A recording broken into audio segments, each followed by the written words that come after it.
Hey everyone, it's Rob Lofaris with Daily Classics. Today is Tuesday, January 9th, 2024, and it's still snowing here in Warwick, New York, and I'm hoping the weather is better where you live today.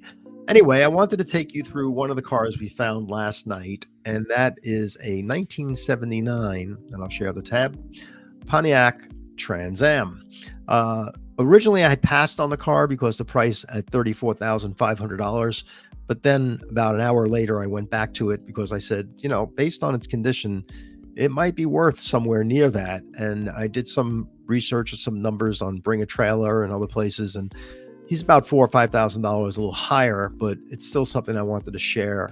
It might well, in fact, be worth $34,000 in person, but I had pegged this car more at the 30 range. A lot of you thought the same as far as where the price point on this car is.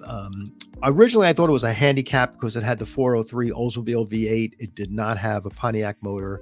But in 1979, things were changing. Emissions were getting tougher.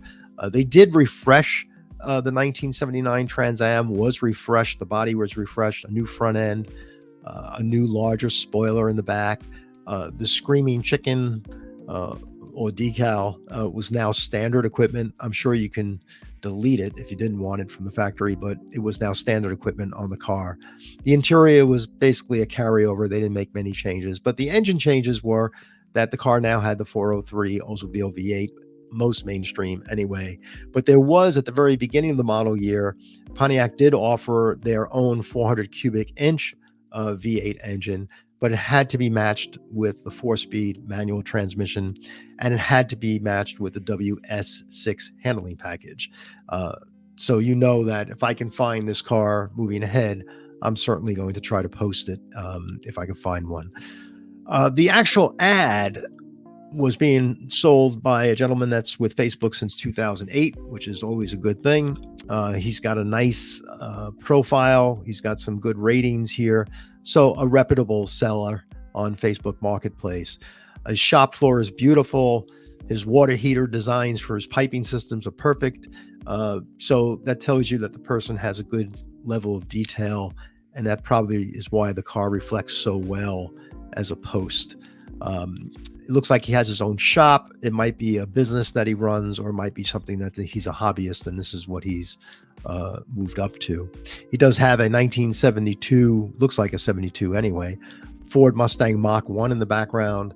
So you can see he's an experienced player when it comes to collector cars of this vintage, so to speak. But I like the car a lot. I thought the interior, the engine detail is fabulous.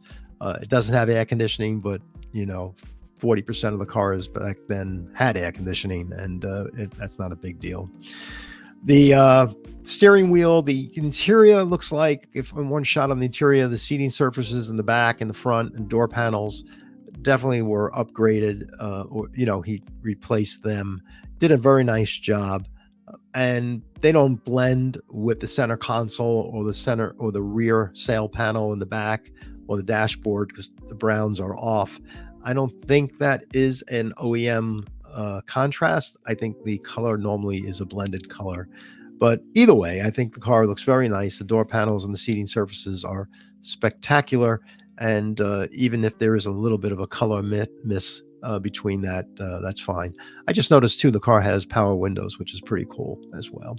But overall, it's a very lovely car. I like it a lot. I'm glad, our members thought the same. Looking at cars all the time, one of the first things I do is when I look at cars, I try to think, would I buy it for myself? And that's the first thing I think of. And this car is something that I would probably buy myself, but probably wouldn't go more than $30,000. Anyway, I hope you enjoyed it. If you like this feature video, we try to do a quick walk around on the cars that we find every now and then. If you like looking at the video, please subscribe to this YouTube channel.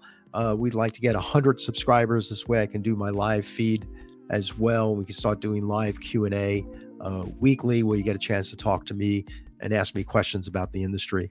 The members in this page always impress me. I mean, the commentary on this, if you get a chance, dive into the commentary on the 79 Trans Am, and also dive into the commentary on the 1990 car that I found as well. We got some members that really dove into that details. Maybe I'll do a video on that one too. Anyway, thank you very much for joining us today. Again, subscribe to this channel if you like it, and like the video, thumbs up, and we'll talk to you soon. Have a good day. If you're in the snow, drive safely.